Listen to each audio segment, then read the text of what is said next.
Hello and welcome to Coding with Carl. We are back on stream number 2. We are going to be building an Android app, and I'm going to be doing it in a language that I'm not comfortable with in the slightest. Everything on this show is completely unscripted. I have very little previous experience with Java, and really this is just a stream to demonstrate that you can do these things with limited experience, and you don't need to have a degree or go on a course or anything like that. We just learn by doing. So that's what we're going to do. We're going to learn by doing today. I am a programmer. I've been doing it for 18 years or so, quite a long time, and predominantly my experience has been in web development, although I have done quite a lot of C development over the past couple of years. So, last time we worked our way through the first tutorial, I guess, on the developer.android.com website, and we set up Android Studio here on the Mac. It was an interesting experience, and we had a few laughs, and we lost sound at some point. So if we do lose sound again today, please shout at me in the chat so that I can fix it. Let's just get into it, I think, because let's just check we're recording. We are recording. Yep. Okay, let's go. Start another activity. The lesson teaches you to respond to the send button, build an intent. There's another new concept there. Create the second activity, add a text view, display the message, and add up navigation. After completing the previous lesson, you have an app that shows an activity, a single screen with a text field and a button. Indeed we do, it's over here. And this is the blueprint view, and we can switch to design view this way. And we did some work with constraints and such and layout in the last stream. Okay. In this lesson, you'll add some code to main activity that starts a new activity to display the message when the user taps send. Okay, so we're actually going to write some code today. This is good. In the app, Java com example manifest set up main activity, add the send message method stub. So where are we? It's going to be in the source directory probably. Java, makes sense. Main activity, here we go. Okay. So we've got an onCreate method. Saved instance state, set context view on activity main. Okay. So I'm not 100% sure what that does at this point, but I don't think we need to just yet. Let's crack on. I'm gonna get really annoyed here because I'm used to using Vim bindings and I'm gonna have to use my mouse. But here we go. Fun.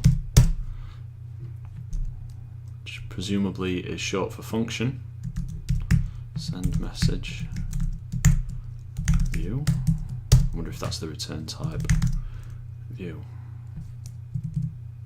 Ooh, arrow keys. Don't like this. Okay. Do something.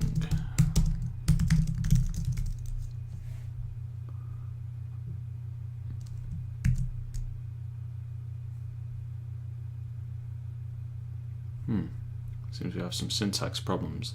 Identifier expected. And what's wrong here? Missing return statement. Yep, that makes sense. You may see an error, but yep, there it is. Cannot resolve the view class used as the method argument, so click to place your cursor in the view declaration and perform a quick fix by pressing Alt and Enter. That sounds dangerous.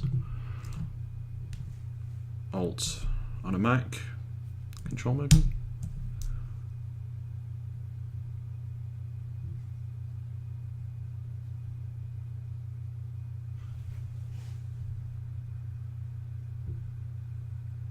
I am writing Kotlin, not Java. That's news to me. Okay, thank you. At this point they're both equally as alien to me, so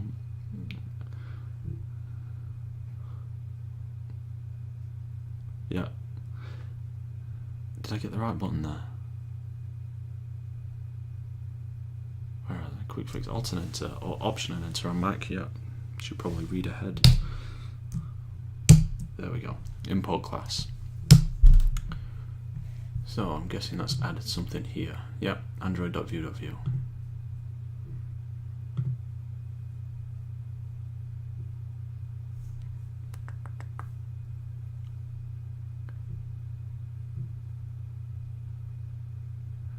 That's kind of nice actually.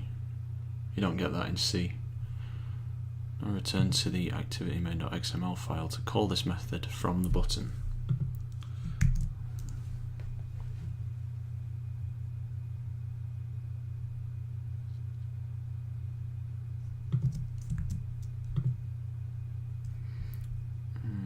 Here. So send.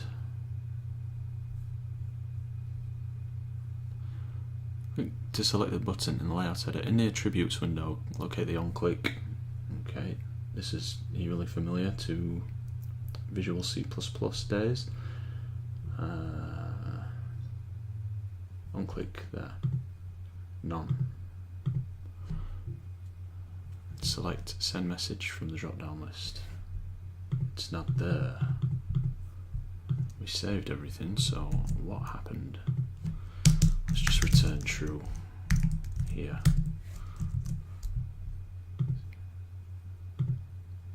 Does true, is it a capital T? Is it all caps? Does that help? Send messages never used, expected.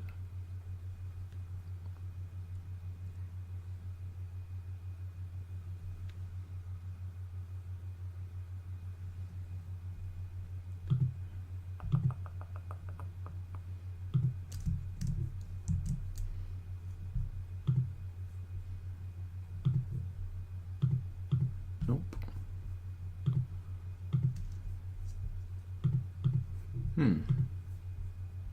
Okay. I'm following the instructions.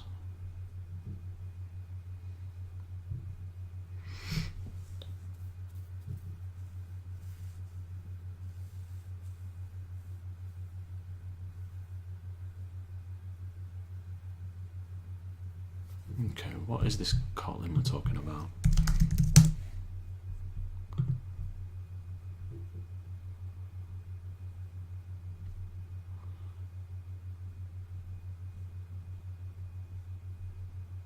Okay. So, thank you, Dulep P1. If that's the case, then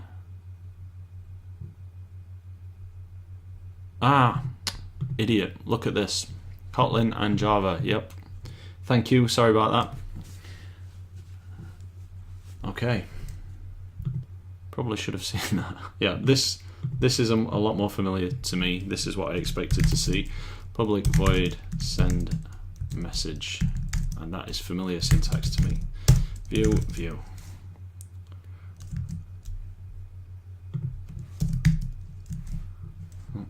Wow, okay, duplicate a line. Okay, now, there we are, send message. Delete the return.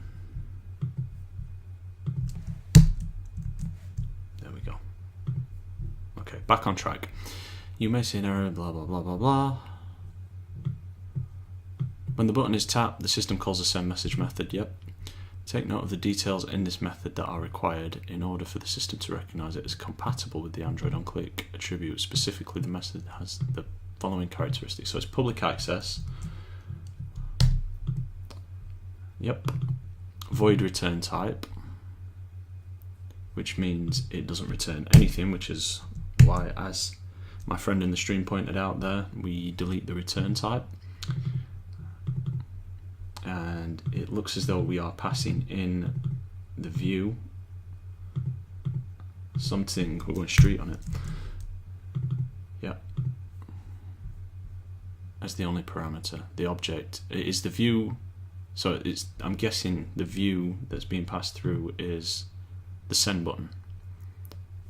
Next, you'll fill in this method to read contents of the text field and deliver that to another activity. Okay. Build an intent. An intent is an object that provides runtime binding between separate components, such as two activities. The intent represents an app's intent to do something. You can use intents for a wide variety of tasks, but in this lesson, your intent starts another activity. Okay, interesting wording. Let's have a closer look at this. Intent. Parcelable. Okay. An abstract description of an operation to be performed. It can be used with start activity to launch blah blah blah. Late runtime binding between code in different applications. Okay, that's interesting. Launching of activities where it can be thought of as the glue between activities. It's basically a passive data structure holding an abstract description of an action to be performed.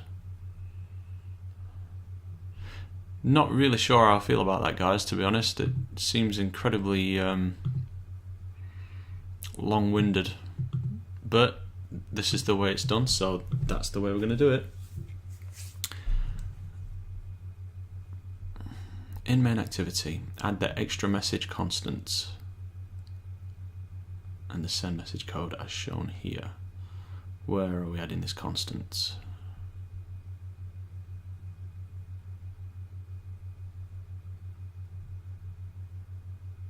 There.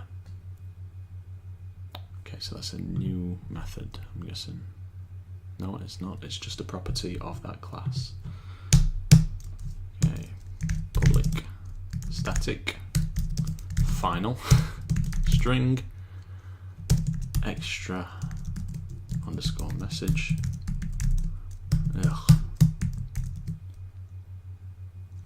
Equals. I'm gonna have to get Vim bindings set up. Example dot what is it? What is it? A focus app?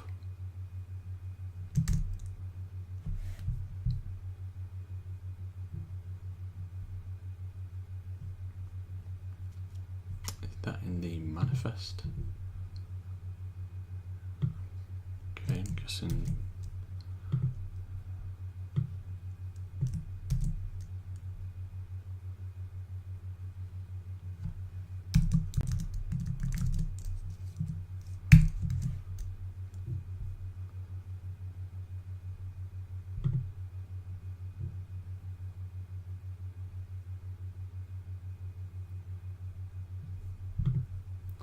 Okay.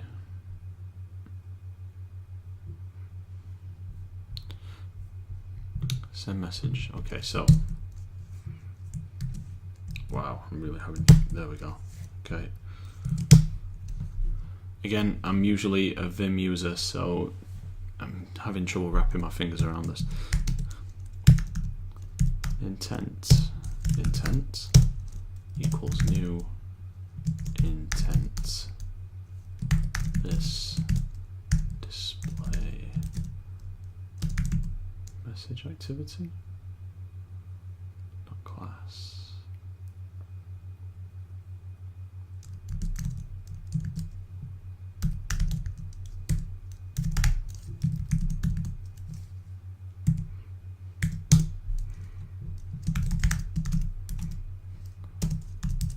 This is such a strange feeling. Copying code from a web page, no idea, very little idea of what it's doing. Edit text, find by view ID. So okay, so this line is presumably getting an edit text object by its ID in the interface manifest XML file. Dot ID dot edit text.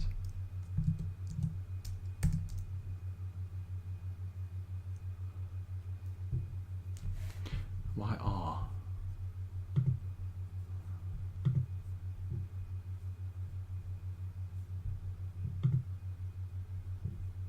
Edit text is there. What's the R then?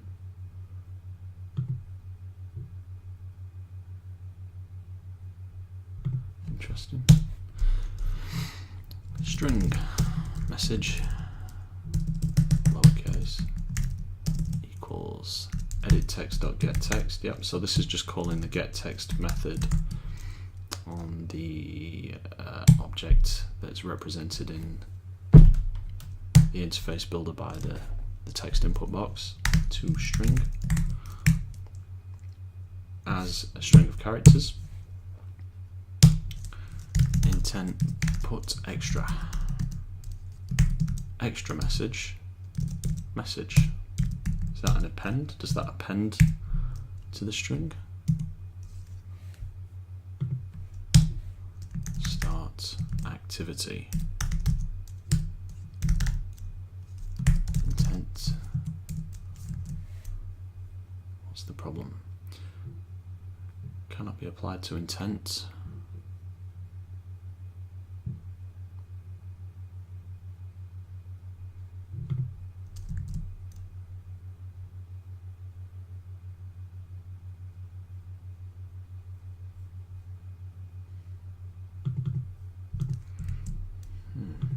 Okay. So I'm guessing with this, it's another case of importing that class, is it?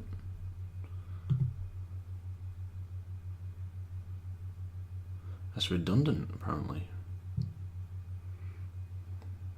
But that seems to be more of a warning. What's the problem here? Cannot. Okay, so we need to. Do we need that class as well? No. Oh, wrong one, Carl. Wrong one. No, wrong one. Where's the problem?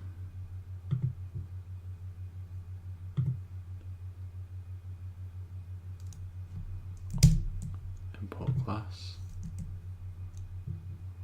What's this? Why is that there?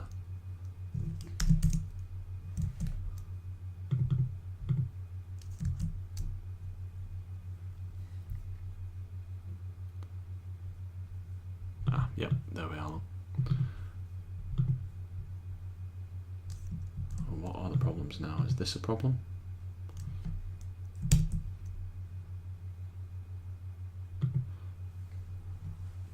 Display message activity. Have I spelled that wrong? Doesn't look like it.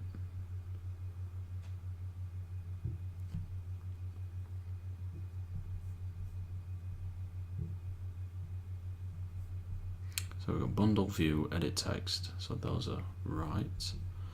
And error remains for display match today. Yeah, okay, so you'll fix that in this next section. Here's what's going on in send message.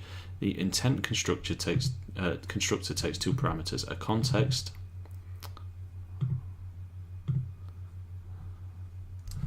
as its first parameter. This is used because the activity class is a subclass of context. The class of the app component to which the system should deliver the intent.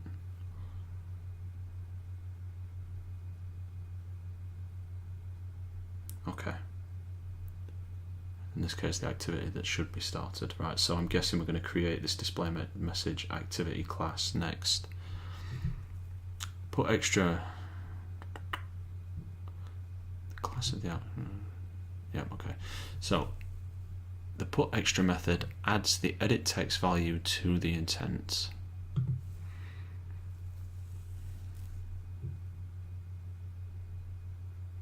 Okay.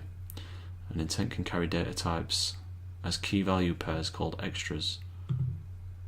Yep. Your key is the public constant extra message because the next activity uses the key to retrieve the text value. It's a good practice to define keys for intent extras using your app's package name as a prefix. This ensures the keys are unique in case your app interacts with other apps. Okay, so this makes sense to me now. This is used as a key in a key value pair, and we are adding our key value pair with the value would be the message that we've typed into the box here, giving it that key, and we are passing it to this intent, which is going to be passed to this display message activity, and then we're going to start that activity. So we're going to create that class. In the project window, right click the app folder and select new activity,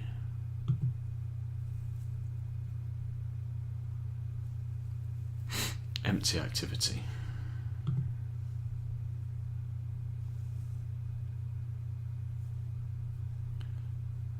Display message activity.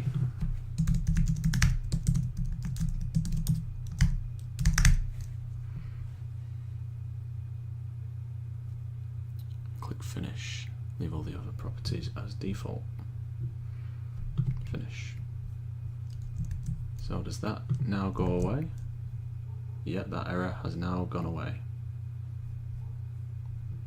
And it's doing a build for me. Build finished. Okay, so let's have a look at, where were we?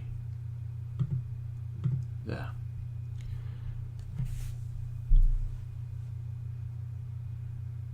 Let's move this over here a sec and look at differences. Activity. So yeah, just another activity. I wonder if an activity is kind of like a view.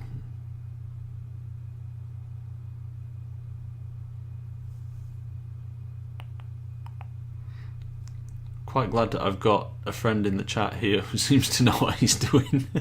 I'm guessing you might come in handy, mate. In the project window, right click the app folder. We've done that. We've done that.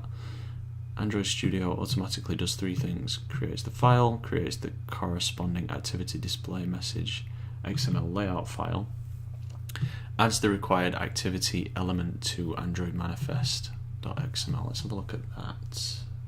What did I just do?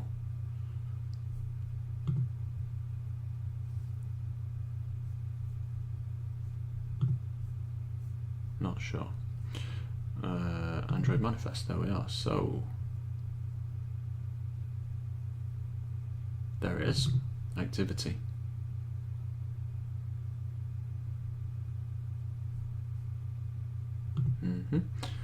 Okay.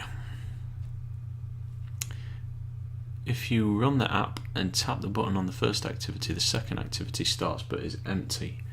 This is because the second activity uses the empty layout provided by the template. So just because I've done some stuff that I'm not 100% familiar with right now, I think we should start the app, make sure it still works. Now I'm hoping that we don't lose sound in the process, so I'm going to monitor OBS while I do it. So still got sound, and let's run. Is there a save all? Save all. Run. Okay. Do we still have sound? Do we still have sound? Yes, we still have sound. Emulator is disconnected. What does that mean?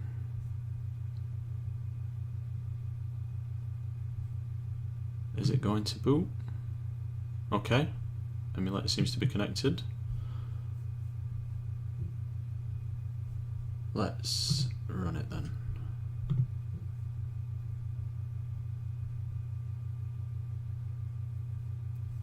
Here we go. Enter a message. Whoops. Here. Enter a message. Android. No. Development is fun. Send. Okay, yep. Does exactly what it said it would do. Cool. Let's close this down.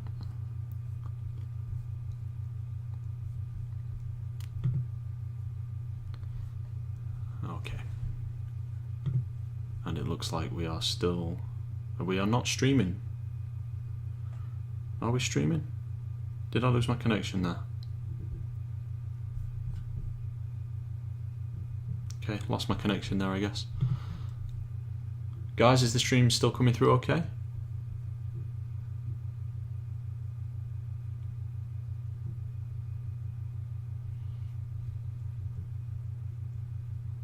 I wonder if this is a bad time of day to be doing it. Okay. Okay, thank you. Right, so the new activity includes a blank layout file, so now you'll add a text view where the message will appear. Open app res layout activity display message.xml, that's that one. Click turn on auto connect there.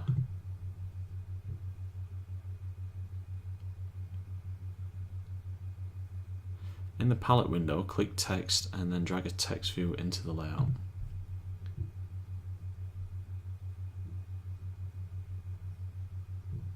Plain text.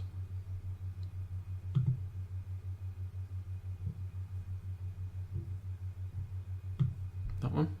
Is it that one?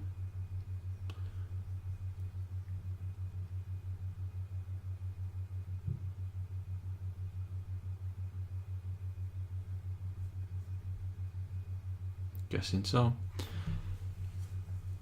Drop it near the top of the layout, near the center, so it snaps to the vertical line that appears there.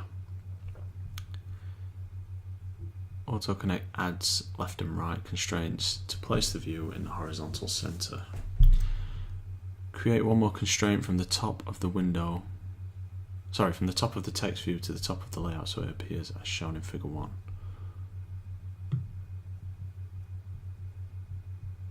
Looks like it's already there. Yeah, I think it is.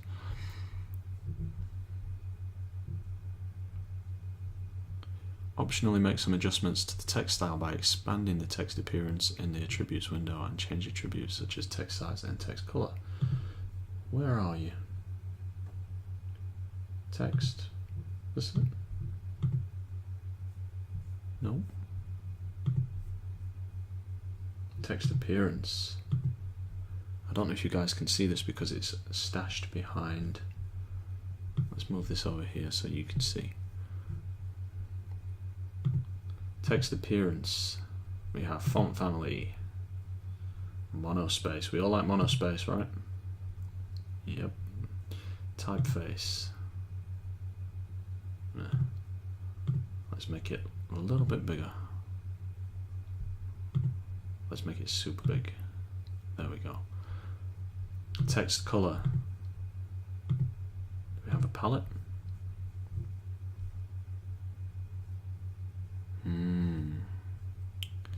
Exciting colors. Let's go with red. Color error. Hello. Yeah, that's the one. Lovely red. Bold. And center aligned. Very cool. Okay, so let's move this back over here.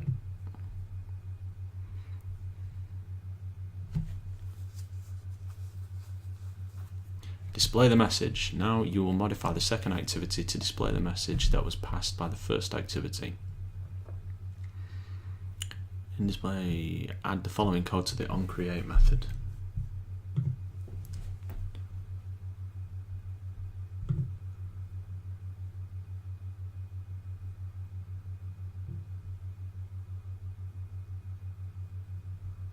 Okay, let's do that. Get the intent that started this ting and get the string. Intent. So basically that creates a variable of type intent. The one with the uppercase is the name of the class. The lowercase is the actual variable. Get intent.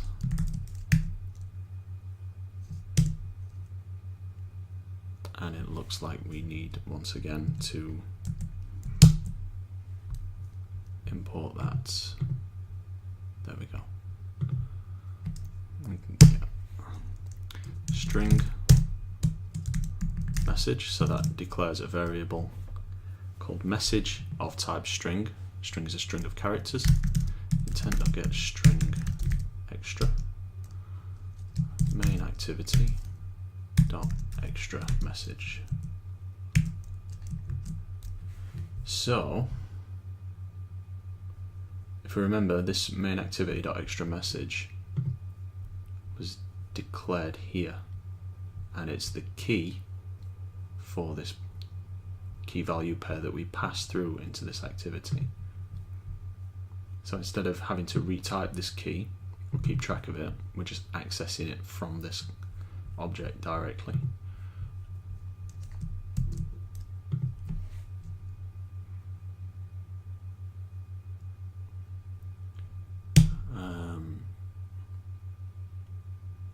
Okay, that looks good. So what's this? Capture layouts. I wish layout was spelled like that. Text view, and set the string as its text. Look at this. This is just lazy. Look, apostrophe here. Ah, yeah, that's my bad English grammar. Crappy education there. Is it? No, I'm pretty sure there should there be an apostrophe there. I don't know. It's a good job that I write code and not English, I guess. Text view. Text view. So we're creating a variable here called text view that is of type text view object. Find view by ID. Oh, still don't know what this R is. .id text view. No.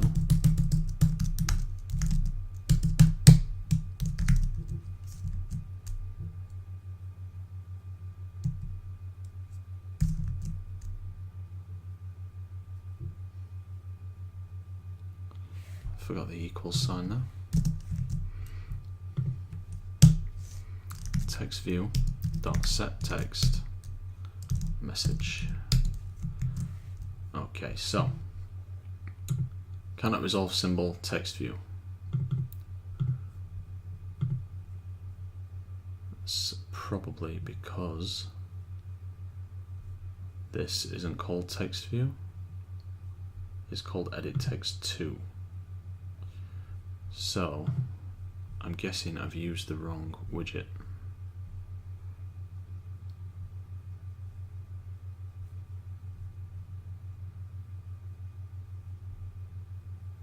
Text view, there it is. Okay, so let's remove this, add a text view.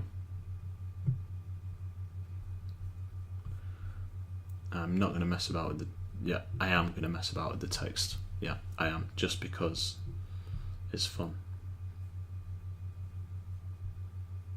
Text style bold for a start.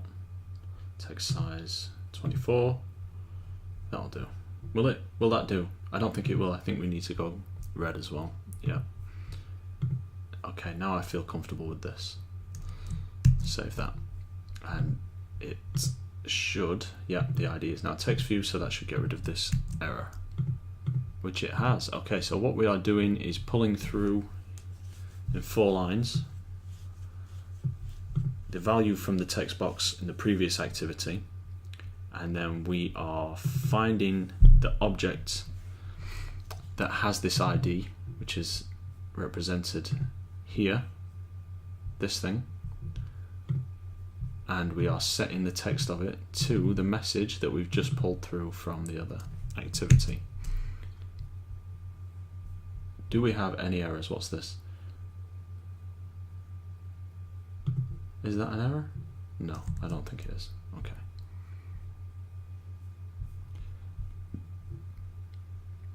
Do I have any missing classes? Bundle, text view. I do not have any missing classes. So, shall we run this and see if it works? Or shall we? No, we'll do this next step. Each screen in your app that is not the main entry point all screens that are not the home screen, should provide navigation so that the user can return to the logical parent screen in the app hierarchy by tapping the up button in the app bar. Does that even exist anymore? I thought it was a back button. Let's have a look.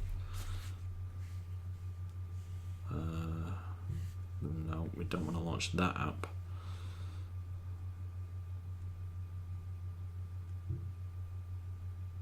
Yeah, we'll see, I guess. All you need to do is declare which activity is the logical parent in the Androidmanifest.xml file. So open that Androidmanifest. I know I had it open before. Maybe I closed it. There it is. I'm guessing it's going to be inside here that we add it. Yeah. And that is a property. So if you've never seen XML before, it's very similar to HTML. You have tags. Tags are these things here. So we've got angular brackets, and then you have the type of the tag, and then you have properties within that tag.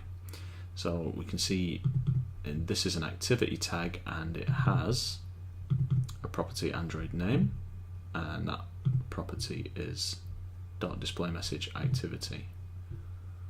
Okay, so we have to add another one, and we'll do that on a new line. Android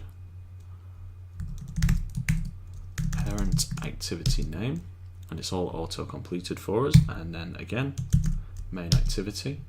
So we are now telling the app that the parent of this new activity that we've just created is the main activity. The meta tag is required if you support API level 15 and lower. We do not, we are on 26 I believe, so I'm not going to bother with that.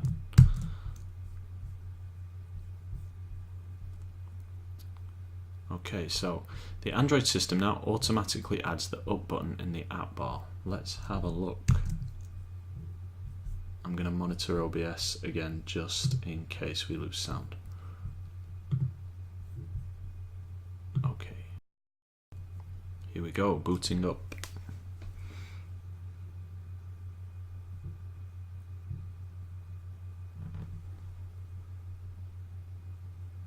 I will answer all the questions in the stream 25 past. I'm sorry, I don't mean to look ignorant. Just don't want to lose focus right now, but I will answer all your questions.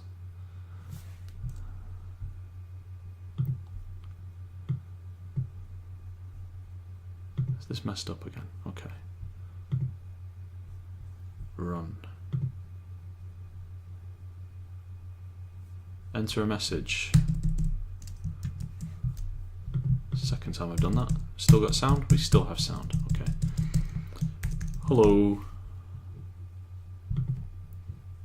There it is. Hello. I don't see any up arrow. Does it mean this back arrow? Or does it mean this? Maybe? You know what? Let's remove it and see what happens. Let's undo that change. Save. And run the app again.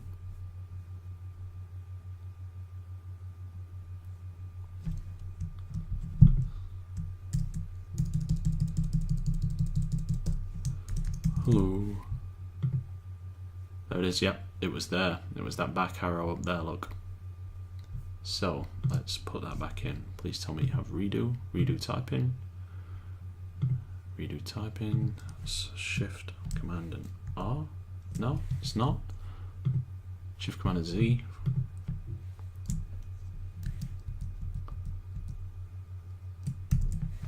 Run it again.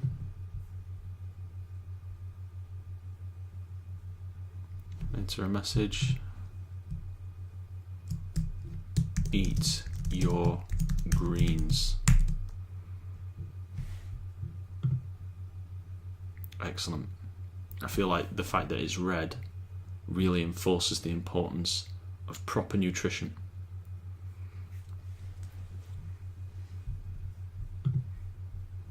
Okay. We're having a lot of luck with the sound today, but not a lot of luck with the stream quality by the looks of it. So we've run the app. we can see everything is working, and look, that's it. You've built your first Android app.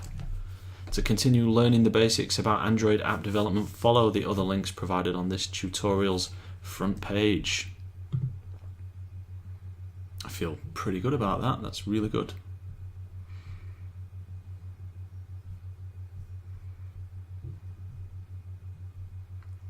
So after you build your first app, learn more about the other components at App Fundamentals. So I'm guessing this is where we'll start looking at things like where things are stored, or how to interact with the microphone, and all that fun stuff that we desperately want to get into in this document. So this looks pretty comprehensive and a long read. The manifest file, declaring components,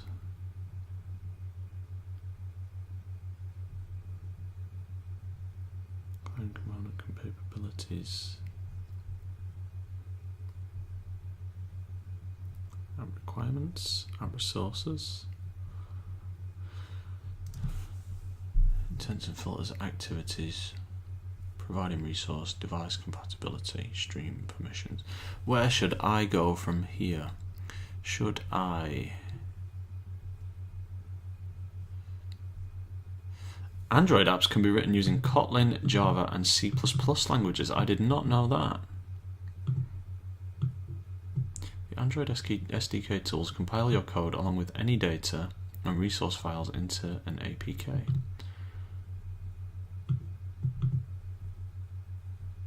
Each Android app lives in its own security sandbox, protected by the following Android security features. The operating system is a multi-user Linux system, or Linux, in which each app is a different user. By default, the system assigns each app a unique Linux user ID.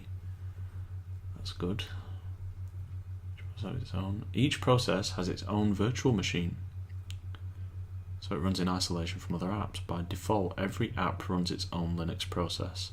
The Android system starts the process when any of the app's components need to be executed, and then shuts down the process when it's no longer needed, or when the system must recover memory for other apps.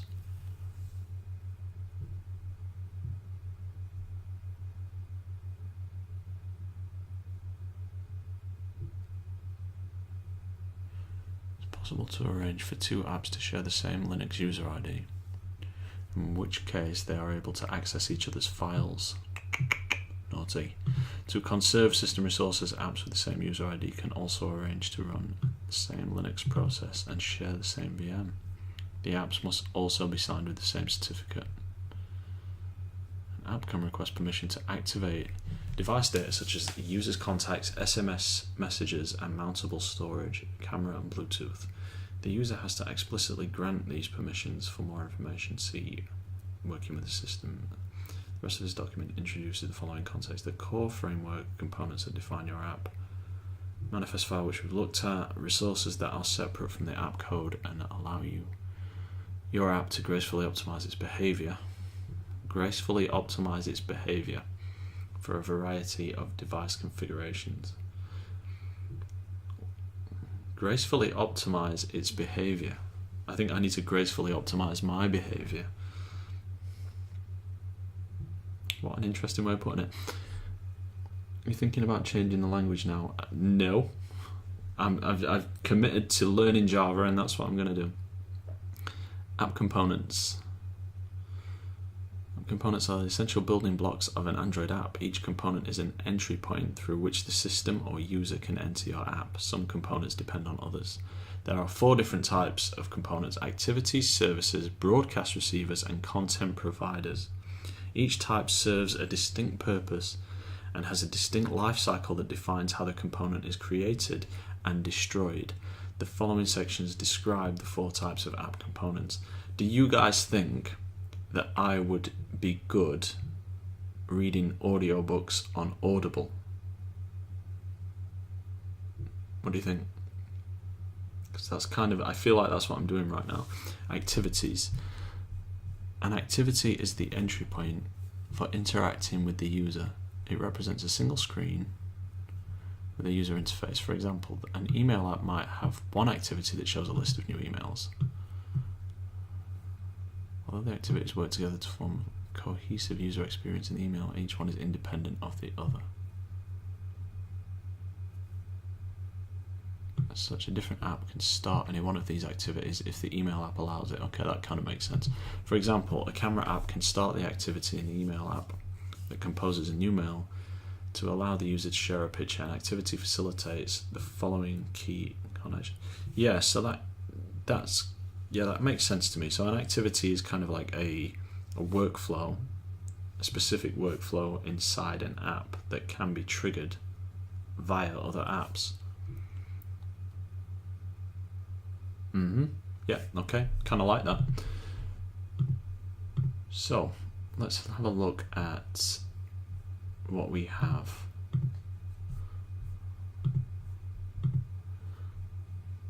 So I'm wondering if now might be a good time to just start trying to actually build something. Should we? We've got 10 minutes left.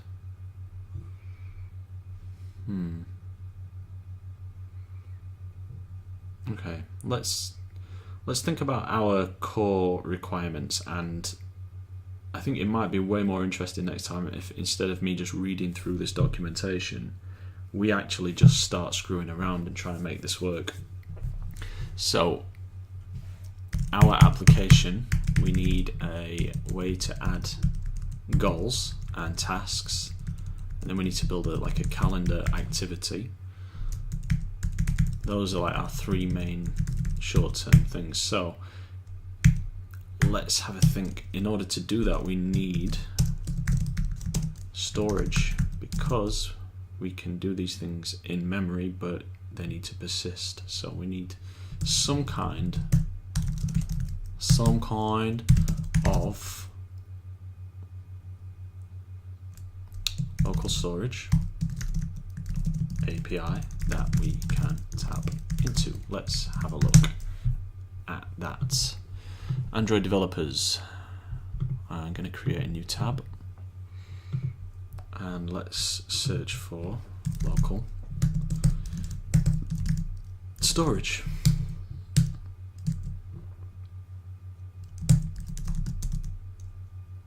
Android.os.storage maybe? Let's have a look. Contains classes for the system storage service which manages binary asset file systems known as opaque binary blobs. Now I don't think we want to store binary, but we do need some kind of local database maybe. So database. Classes to explore data returned through a content provider. If you need to manage data in a private database, use the Android database Sqlite classes. These classes are used to manage the cursor object. Returned from a content provider. Databases are usually created and opened with open or create database string cursor factory to make requests through the content providers you can use. So local storage on I don't know, adding local storage or database to my Android application.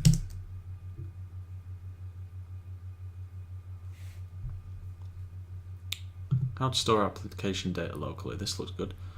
When it comes to persisting application data locally, Android developers are definitely spoiled for choice. Great. In addition to direct access to both the internal and external storage areas of the Android device, which I'm guessing is binary or file system based, the Android platform offers SQLite databases for storing relational data and special files for storing key value pairs. What's more, Android apps can also use third-party databases that offer no SQL support. In this tutorial, I'll show you how to make use of all of those storage options in your Android. So let's evaluate which one we think might work. I've done a lot of SQL. It's part of my day job. Is it the right thing here? Let's have a think. We would have a goal table. That would have like ID, name, that's just key value, right? And then we would have a task table. And that would have a ID, name, and goal ID. Now, could a task be something that is applicable to more than one goal?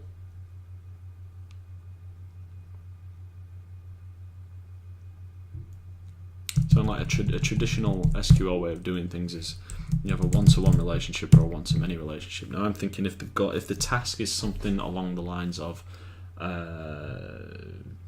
do 50 push-ups, and we have goals that are like build a massive chest, and we have a long-term one that's kind of like improve stamina, then that task would be applicable to both of these goals. So that's really a one-to-many relationship. So we would have a goal task table, which would have it just basically link. You'd have a goal ID and a task ID, and it would link those two together, and then you would query this. So yeah, we could do an Sqlite database for this. Time slots in calendar to tasks. How would that work with the calendar?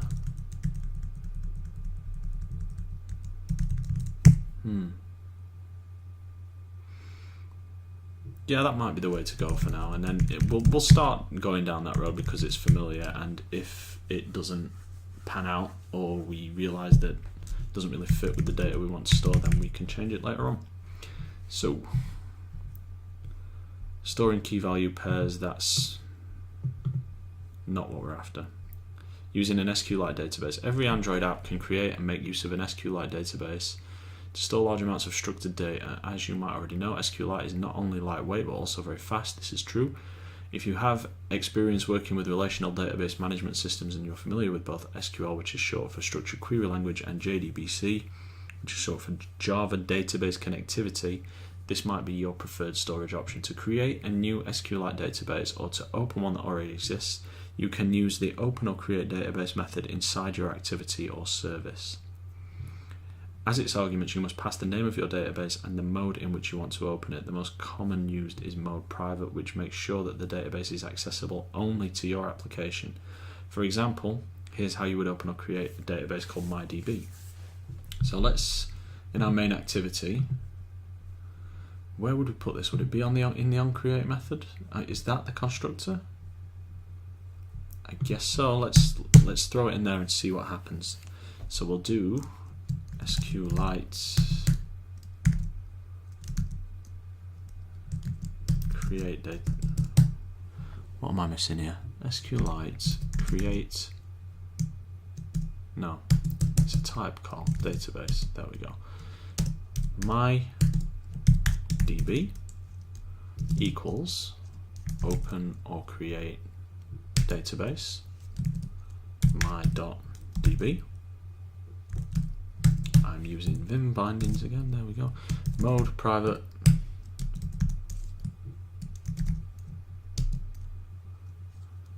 and what's this? What's this last one? Error handler. No error handler for now, okay. And I'm guessing we're going to get some kind of error about this not being defined, is that right?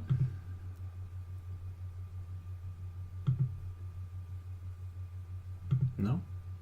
There it is guys, it's right there. So I guess it was already there. And we're probably going to get to the near end of stream. Once a database has been created, you can use exec SQL method to run SQL statements on it. The following code shows you how to create table SQL statement. Just 3 columns. Okay, that looks cool. So mydb .exec SQL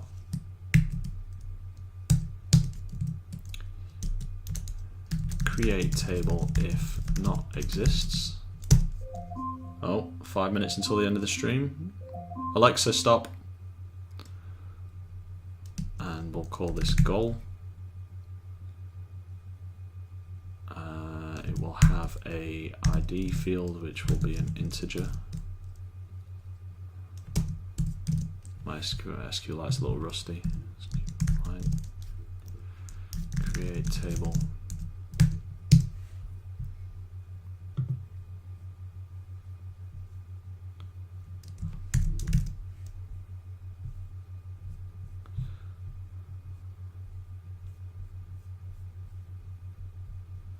And a name which will be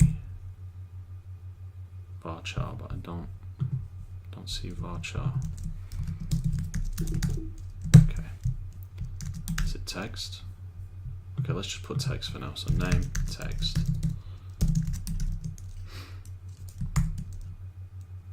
And when we come back to this, we will probably add another integer which will be created. Just tell us. Usually, I'll use a Unix timestamp for that.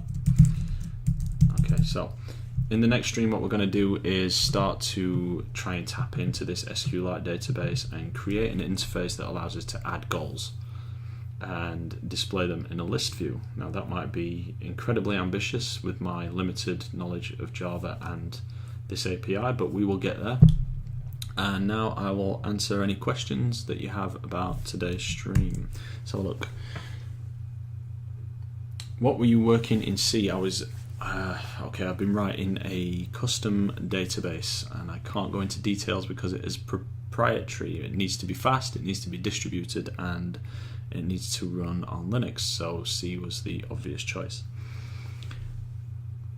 Why is it better to use a touch bar? If by touch bar you mean this trackpad here, I don't know. I got asked the same question on the stream last week, and I think it's just that I'm used to it, I guess, is the best explanation. I quite like it. I like the gestures that I can do 3 fingers up and down, and I like I can switch to different workspaces by using 3 fingers.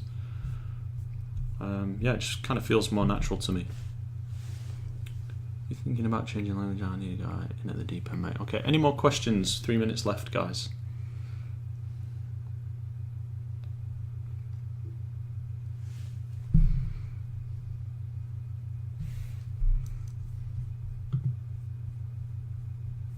I'm just going to leave some notes. So, end of day.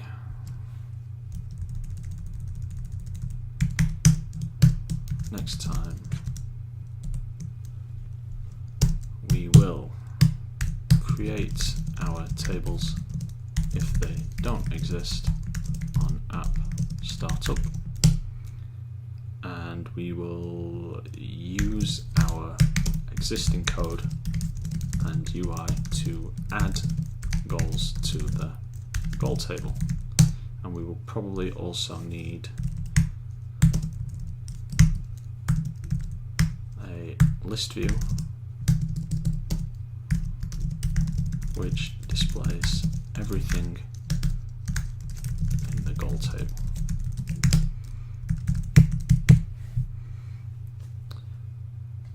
No more questions?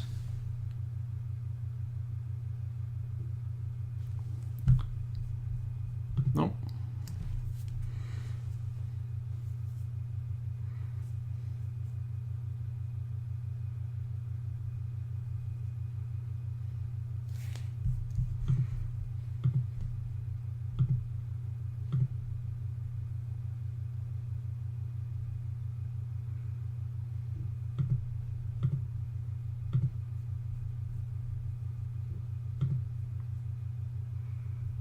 Okay, if that's everything then, guys, I'm going to end the stream for today and hopefully see you in a couple of days.